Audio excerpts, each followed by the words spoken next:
Marion Minor Cook Athenaeum. My name is Molly Lewis. I'm a senior here at CMC, and it is my absolute pleasure to introduce to you our Ath Lunch Program speaker, Isabel Vincent. Ms. Vincent is an award-winning investigative journalist and for the New York Post, and author of the best-selling memoir, Dinner with Edward, the biography, Gilded Lily, The Making of One of the World's Wealthiest Widows, the sex trafficking expose, Bodies and Souls, and See No Evil, an investigation into Latin America's biggest kidnapping case. She has worked on such a wide range of issues, such as the South American drug cartels, the Angolan Civil War, and the Kosovo conflicts. If that is not impressive enough, she has published previously untold stories of Hitler's silent partners and World War II civilian heroes. Currently, she's working on a project focusing on American sculptors in the 19th century. And so please join me in welcoming Miss Isabel Vincent.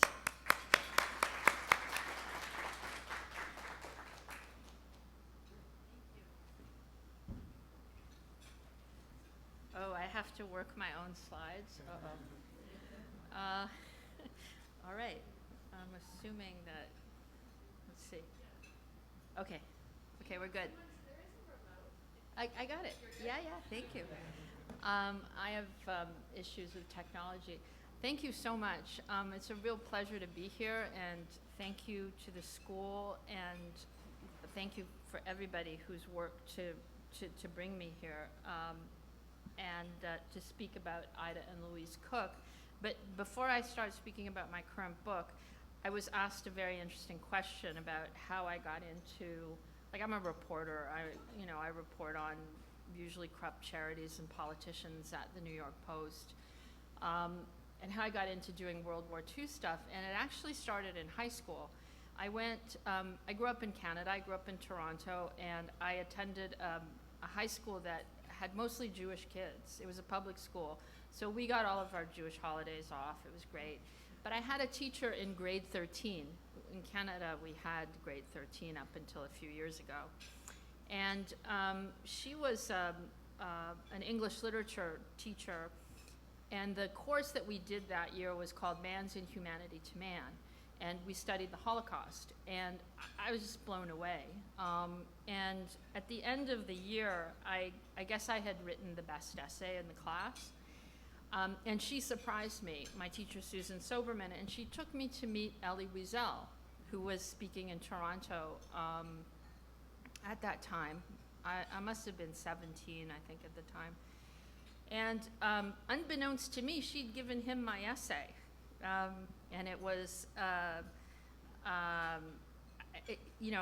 met him, I shook his hand, and I remember that handshake. Like, I'll never forget that, Elie Wiesel's handshake. And he just looked at me and he said, I read your essay, and all he said was, just keep writing. So, I hadn't really put that together until I was just asked now, like, how did I get into World War II?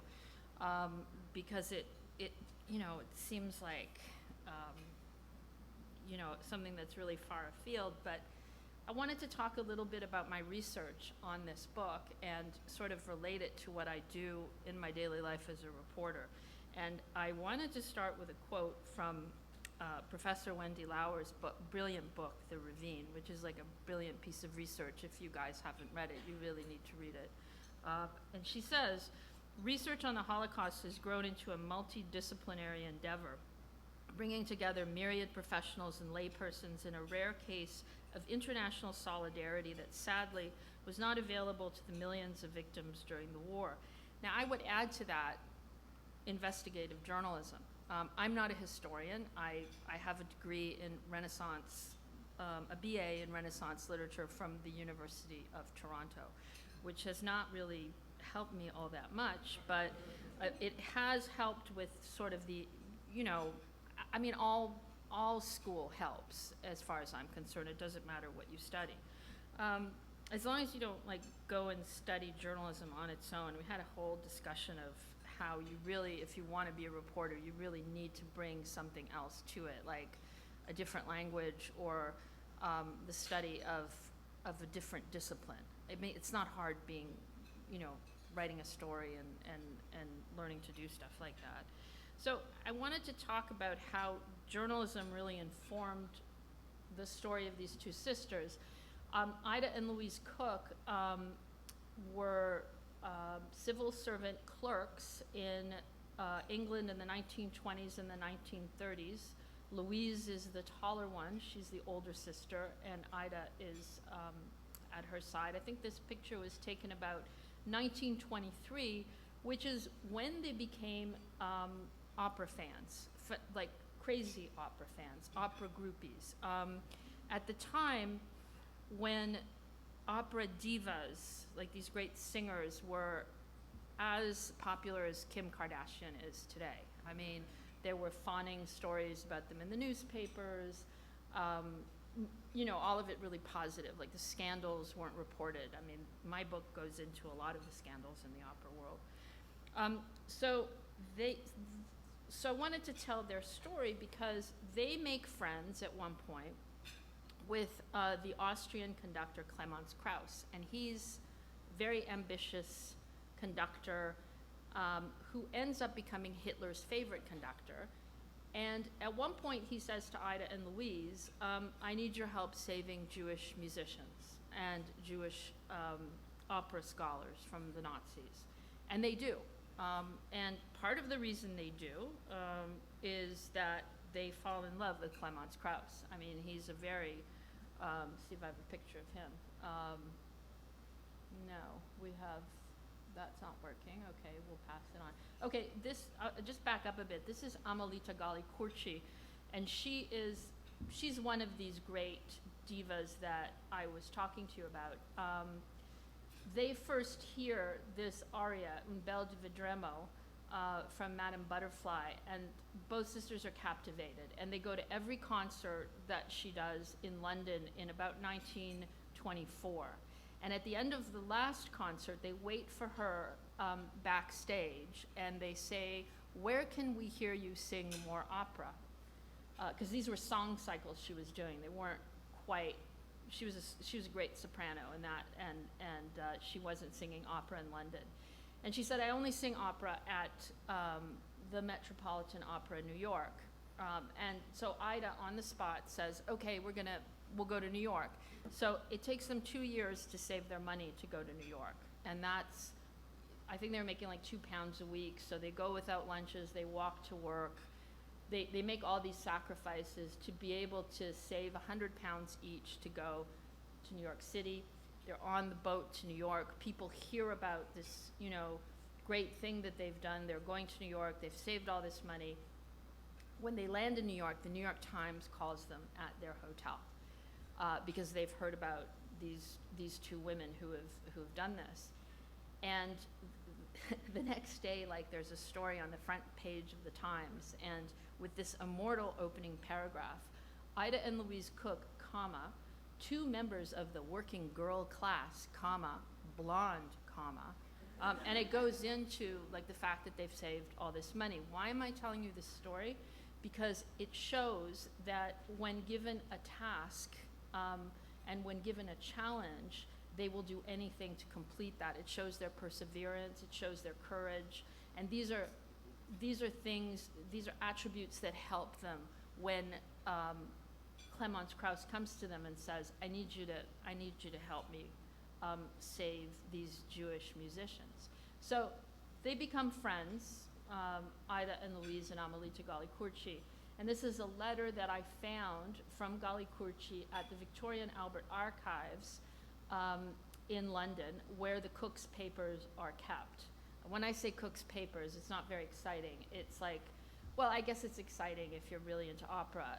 It's all of their records, all of the programs, all the opera programs, but there's very little about what they actually did during the war. And this is the challenge of my research, because Louise Cook, the great civil servant Louise Cook, decides at one point after the war that she's gonna burn all the documentation. So I actually was talking to my initial publisher on this book and saying I want to do a story about these two women, and they Googled the story and they said, well, you can't because Louise burned the archive. And I work for the New York Post, and you can't say the word can't to an editor at the Post. They'll fire you. It's like, find a way to do it. So I told my editors at the publishing house, I said, you know, I can always find a way to do this. It's nothing's impossible. But by that point, they'd lost interest, so I just had to go on my own. It took me 5 years, and I'll explain to you how I did that. But getting back to this letter, those leaves were in the letter you can see the letters from 1931, and Amelita Gali-Curci is writing to them from her home in the Catskills. And by this time, the sisters had become really good friends with her and gone several times, or a couple of times to New York. And I just found it really magical that these leaves were there. And this was 2017 when I started my research. So I'm going to move to the next slide. And we will get, hopefully, a picture of Clemence Krauss conducting, or maybe not. So, you think? Oh, yeah, okay. So this is Clemence Krauss, and at one point, like, this was YouTube and there was music, but anyway, you just have to imagine it, I guess. He was a very interesting conductor. He was very ambitious. So just before the Second World War, Hitler is intervening a great deal in the arts in Germany. And one of the things that he's passionate about is opera. So he's getting rid of any conductors who are Jewish or who are doing the modern so-called degenerate works. And Clemence Krauss is a rising star, so he sees an opportunity with all these conductors leaving, and so he gets close to the hierarchy of the Third Reich. He's also a protege of Richard Strauss's, so he's actually talented, but he's very ambitious, and he sees an opportunity to rise through the ranks, and he does. And, you know, but at the same time, he's asking Ida and Louise to help him save Jewish musicians and scholars.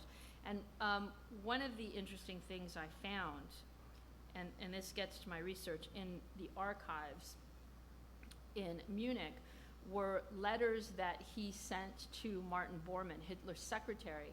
And in the letters, he's asking Bormann to intervene with the Munich authorities to get the apartments that were left over from the Jews who were expelled from their apartments to use for the singers and the musicians that he was bringing to Munich to be part of the Munich State Opera. So just a little bit about Munich. It was like the jewel in the crown of the Nazis. They wanted to turn that into the most important city, and opera was a huge part of that. So I found that fascinating, that at the same time that he's saving these people, he's like he's requisitioning the Jewish apartments.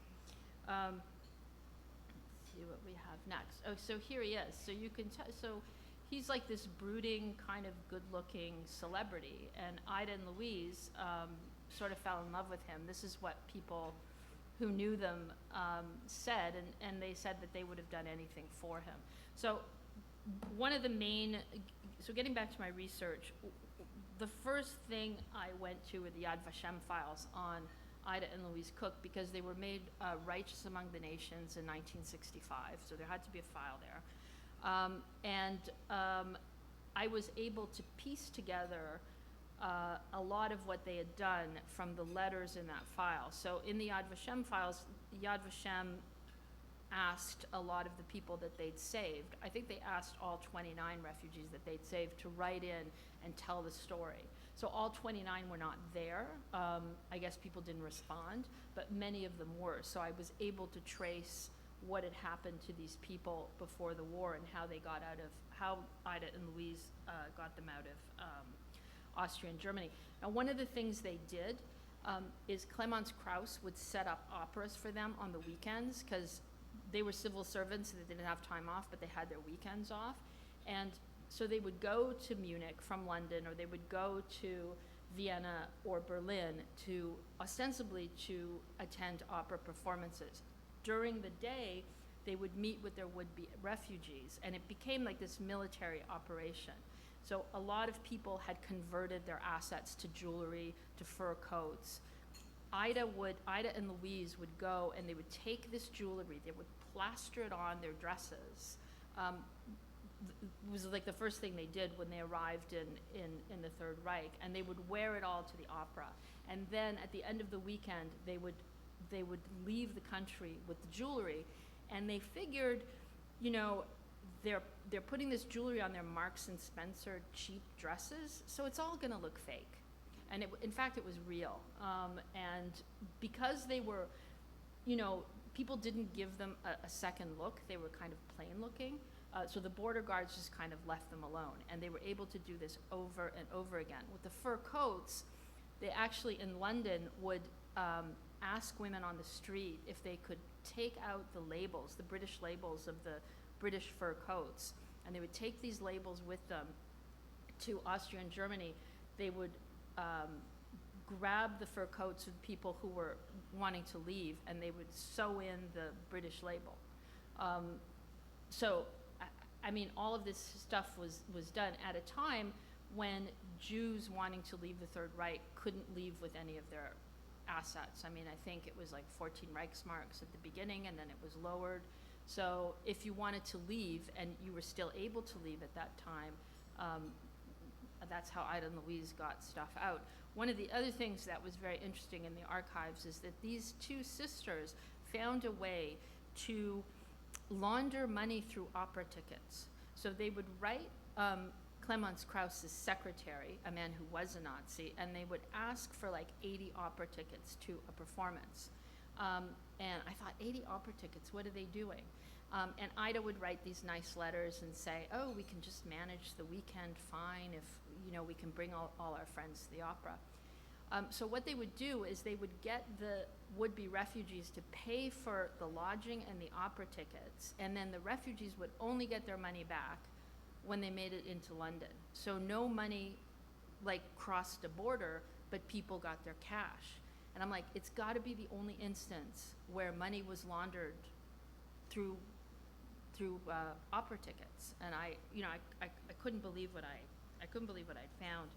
The other way that I was able to tell the story was actually through Ida's fan letters to her opera stars. So I don't know how she had time to write, because Ida actually got a job at a magazine, and then after that, she became a romance writer. So she wrote during her lifetime something like 200 Harlequin romances. Let's not knock the Harlequin romance, because I've read some of them and they're actually pretty good. And she wrote under the pseudonym Mary Burchell. So she started doing this in about 1936, and she suddenly started making real money. So, you know, she went from £2 a week to like, you know, 500 pounds. And they used this initial money as guarantees for the refugees that they were bringing over to England. The other way that they brought people over was to get them, and the guarantee, like, the people they were helping, a lot of them had visas for the United States, but their visa would not be usable for another couple of years, but they couldn't stay in the Third Reich. So Ida and Louise got them to England, where they could live for a few years, provided somebody would guarantee all of their expenses at that time. So Ida would also, the chattier of the sisters, would also speak before congregations at the Church of England and in other places, and she would get people to raise money as a guarantee for a refugee or a family. The other way they got people out was through getting them a student visa to go to a school in England, and these were like, you know, chef's school or different kinds of schools. It wasn't necessarily academic. And then the other way was through domestic worker visas. And so that was often difficult for people who, you know, for big financiers that they were getting out of Frankfurt to then work as a butler in the UK. It often didn't work out in the end. So the fan letters were interesting because Ida explained everything the sisters were doing. And I was able to access those at the New York Public Library Performing Arts Center. They became friends with a soprano named Rosa Poncel. These are all like old opera singers that if you have any interest in opera, you really should look them up. I mean, they've long been forgotten. This is another woman who is very important to the story. Viorica Ursuliak was the wife of Clemens Krauss, and she worked with Krauss in order to save a lot of the refugees. And backing up a bit, this is how Ida and Louise met them. Ida and Louise used to line up outside the Royal Opera House at Covent Garden because they couldn't afford the tickets, so they had to line up for the so-called gallery seats, the cheap tickets. And Ida would be on the lookout for famous people, and she would take pictures of them. So the first picture she took of Krauss and his wife was out of focus because she was so nervous. So she actually got up the nerve to go back a couple of days later, and she took this photo. And then, armed with the prints of the photo, they went to Salzburg that year. This is 1934, so the opera that they participated in was Arabella, Richard Strauss's Arabella. So that summer, Ida and Louise go to Salzburg, and they track them down, and they say, we have the photos. And Ursuliak couldn't speak English, so I'm not sure how they, figured out how to get them the photos and then get the autographs. But it was during that trip to Salzburg that they told them that they needed their help in saving their friends. And Ida and Louise had never met a Jew in their life. They didn't know what was going on in Nazi Germany. And the first woman that they met, you see, I have a picture of, that's Ida and Louise in later years. The first woman that they met was an opera scholar, and in about 1937, she goes to England, and Ursuliak says, can you take care of my friend Micha Meyer-Leisman? And they didn't quite know what that meant, so they take her on a tour of all these places, all these tourist spots in London, and they take her to all these churches, and at one point Ida says to her, tell me, are you Protestant or Catholic? And she looks at them and she says, I thought you knew I'm a Jew. And they're shocked because they didn't quite know what she meant by that. And then she told them that she was really in London to try to find a way out for her family because Meyer-Leisman taught at the conservatory in Frankfurt. She'd lost her job after the Nazis came to power. Her husband's company had been Aryanized. So Ida and Louise are like, what? What do you mean you don't have a job? And what do you mean this is all going on? And so Micha Meyer-Leisman gives them a lesson in the Nuremberg laws, and they still can't get it. So they say, okay, well, we're coming to Frankfurt to figure out how to get you out. And they do.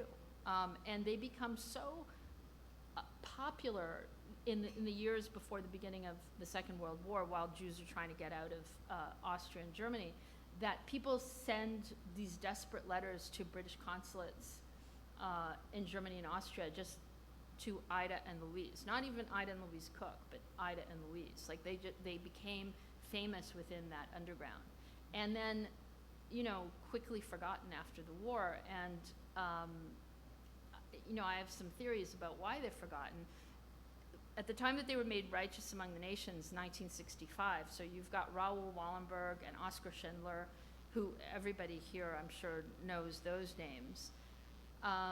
But they were among the first women, and they were not glamorous, so nobody turned their story into a movie or a book, although Ida did write her memoir in 1950, and she tried to make a movie out of her story. And she was approached by none other than Laurence Olivier, who was a great British actor. There's a funny thing, my editors, when I handed in my manuscript, I had Laurence Olivier, and they felt the need to put in brackets, famous British actor. So I figured, okay, I better explain who that is because my generation still remembers who that is. Anyway, so Ida tried her hand at a film treatment, and I know this because Olivier connected them with a man named Josh Logan, who is a very famous American film and theater producer who did South Pacific. I mean, he was a big deal in the 1960s. And so I went to Josh Logan's papers at the Library of Congress in Washington, thinking maybe there's something there about Ida and Louise. And sure enough, there's a file. You know, after Truman Capote comes Ida Cook correspondence, and I was amazed by what I found there. So there's all these like sort of bristling letters from Ida Cook saying apparently there had been a treatment about their story, and she didn't like it because she said, you know, it's a nice story, but it's not true. And what Josh Logan had tried to do was introduce an element of romance. You know, they fall in love with so-and-so. I never saw the original treatment, so I don't know. But Ida was really not happy about it. So she enclosed her own treatment. And that was doomed to failure because the opening line of Ida's treatment is, this is the story of two squares. So you can imagine Hollywood at that time, which was, you know, Audrey Hepburn and all, you know, very glamorous and telling the story of two squares. That wasn't going to happen. So what was fascinating is that their ability to blend in and sort of not, you know, they're sort of plain, and, you know, with all due respect, I mean, they weren't glamorous, and they used that to help to save people's lives. But then when they wanted the attention, they couldn't get it. I mean, until now. So, you know, because I just thought, you know, I have to tell this story because they're so, they're these ordinary, extraordinary women who were lost to history. So this is Rosa Poncell, and one of the reasons I really wanted to tell this story was over one scene that's described in a letter that Ida writes to one of her friends. So the sisters had heard Rosa Poncell, or had gone to her concert in 1929 in London. It was her British debut. And she's probably one of the greatest opera singers ever. And the sisters remembered that, and during the Blitz in London and through all the hard times of the war, they promised themselves that if they made it through the war and they made it through all of these, you know, harrowing trips that they took back and forth into the Third Reich, that they would go and look up Rosa Poncell. So after the war, Ida reads that Rosa Poncell is living in Baltimore because she's married one of the sons of the mayor of Baltimore. So Ida Cook sends a letter, Rosa Poncell, Baltimore, USA, and it gets to her. And they set up a call. Rosa Poncell sends a telegram, and they agree to set up a call on the anniversary of her debut in London. And this is one of the reasons I wanted to tell this story, because Ida and Louise have assembled many of the refugees that they've saved at their little flat in central London, as well as their, you know, other opera fans. And Rosa calls. In the days when making an international call was a big deal, where you had to talk to the Atlantic operator and you had to wait for them to patch you through. So this call gets patched through. It's Rosa Poncell on the other end, and Rosa says, "Shall I sing for you?" on the phone. And Ida can't quite believe it. And so she starts to sing this aria, the Pace Pace aria, from La Forza del Destino.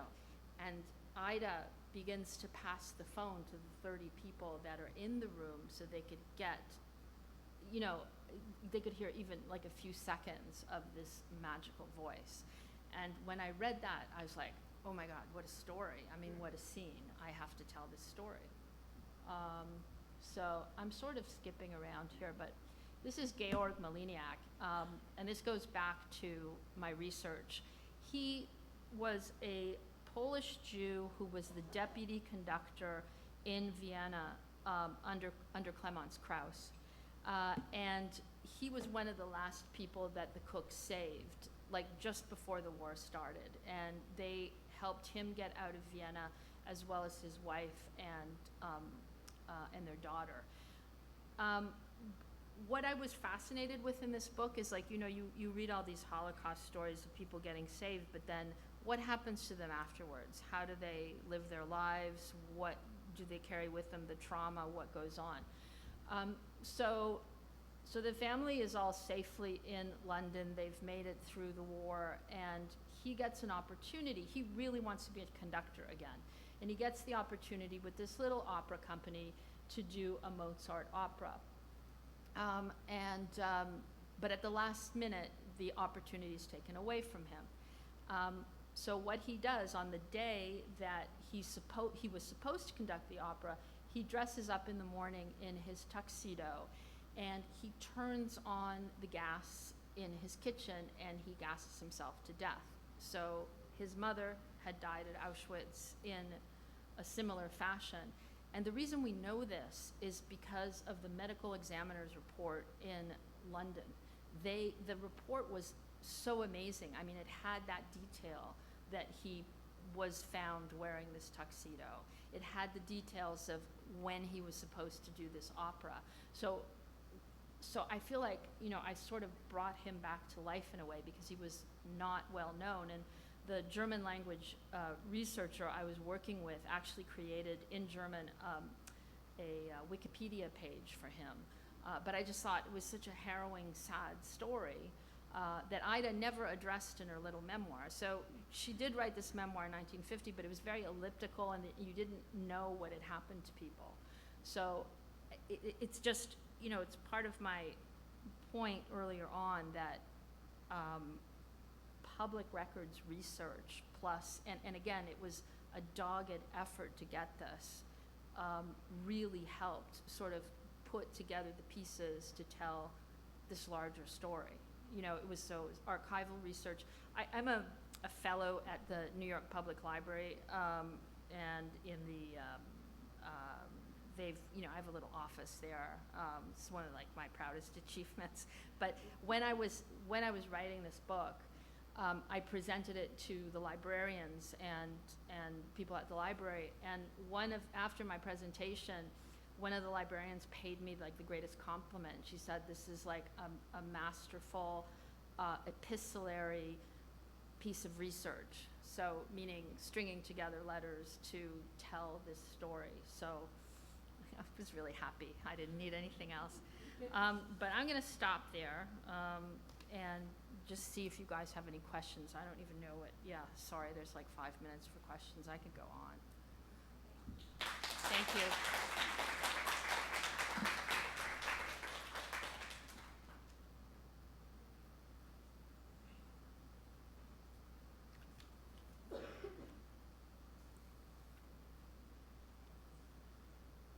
Yeah, sorry. Oh, very loud. If anyone has any questions, raise your hand. You can stand up. Yeah. Thank you. That was just lovely. So have you heard, since your book has come out, had people written to you that had connections to some of those who were rescued? Like family members come forward and be like, hey, that was my grandmother, my grandfather, and how is the life of the book now that it's out and these stories are more public of these very, at the time, famous figures? So I tried very much to find, surviving relatives of the people that they had saved, but also of the Cooks. And the Cooks had 2 brothers. They didn't have any children. They never married. I mean, one interesting thing about them is they belonged to this, women in Britain after World War I. They were called surplus women because so many men had died in the war that, there was a lack of men. There was almost, 750,000 men. So they at one point say that, they didn't want to get married. They wanted to, and it was their phrase, they devoted their life to a dignified spinsterhood. And actually that was, I'm not answering a question, but there's a funny line that Ida always had. If she was ever stopped by a border guard, like a German border guard when she was smuggling out jewelry, she would just revert to what she called her nervous British spinster act and say, oh yeah, well, we carry our jewelry with us all the time because we're afraid to leave it with anybody in London. So So it was difficult, but after the book came out, I reached out again to one of the people I had found in the United States, who was a nephew of one of the women they had saved, and he was very elderly, but he still remembered the cooks, and he told me the story about what happened to his aunt. So she was a medical student. I mean, I knew that much. She was a medical student in Frankfurt who the cooks got out in sort of the last minutes. Her fiancé had been killed by the Nazis. She made it to New York. The cooks, through their opera connections, helped her get a job at Columbia University in the photo department. But after she left her job, like after about 20 years, she became a bag lady on the streets of New York. And her nephew said that she never got over her experience in the war. She never spoke German again. She never wanted to go back there. So that was really illuminating. But other than that, nobody's really come forward. And I did ask her. I found their great nephew in London, and I reached out to him, and it seemed like the family didn't really want anything to do with them, and I don't really understand why. And one of the reasons there are no photographs in my book is that the archives would not give me permission to use the photos that I found. And then when I reached out to a representative of the family, who was the daughter of Ida Cook's old agent, she said, no, absolutely not. So, I don't know what kind of contretemps took place there, but I mean, that was part of the difficulty of all this work and why it took so long to do.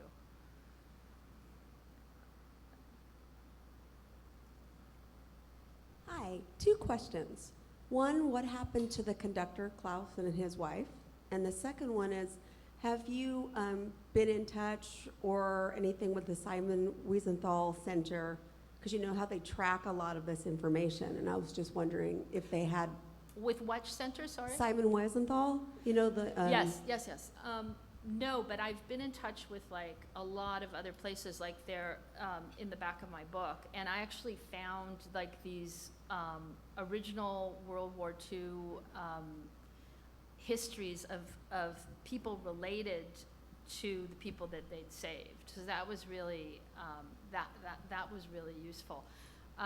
Well, the conductor had a very sad end.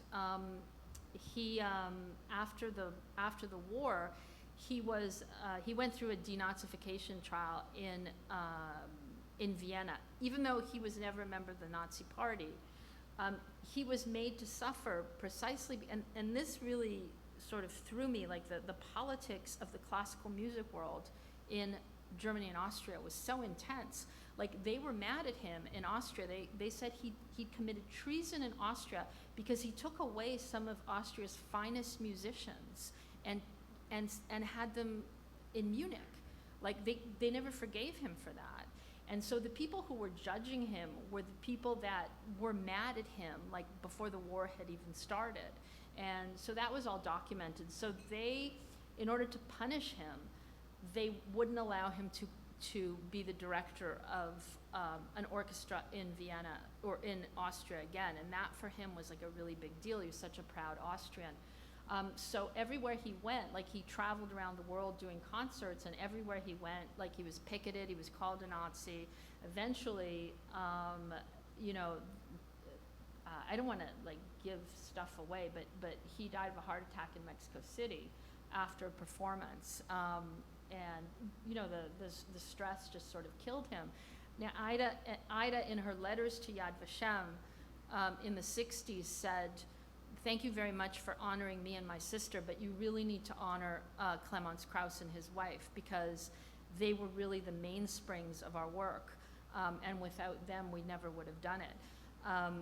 But he is still, I talked to people. I was talking to the archivist at the Metropolitan Opera, and he said, I knew nothing of this stuff with Claremont Krauss. I mean, it's not like he could have written it down, like he would have gone to a concentration camp if they knew what he had been doing.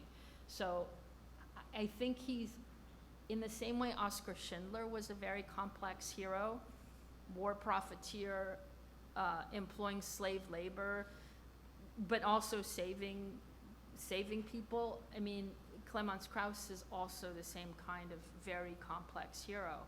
And that's another reason I wanted to do the book, is I wanted to explore sort of what makes a hero. I think he was a hero with all of his flaws. Any other questions? Hi, my name is Ellie Lerner. Thank you so much for this presentation. Thank you. So, Holocaust education has been declining across America, and actually in a recent study, about 2/3 of millennials and Gen Zers didn't know that 6 million Jews were killed in the Holocaust. So I guess my question is what would you say to a millennial or Gen Zer who thinks that the Holocaust does not pertain to their world today? Oh, it pertains in every way. I mean, you have to understand the past so that you don't repeat the past. And so many things, I mean, the level of brutality, the organized brutality of it, I mean, I think everybody needs to know. I mean, it's a really good question. When I was a kid, like, you still had Holocaust survivors coming into our school and talking to us about what they went through, and now those people are, few and far between. A lot of them have died, and we don't have that resource anymore. But I think it's fundamental. And in the same way that I was exposed to it as a 17-year-old, I didn't really know that much about it either, and I was just like, blown away that this had happened, and just, I never imagined doing this in my life, but I feel very honored to have told this story, and privileged to be able to tell it. Thank you. All right, thank you so much. Thanks, guys. Thank you.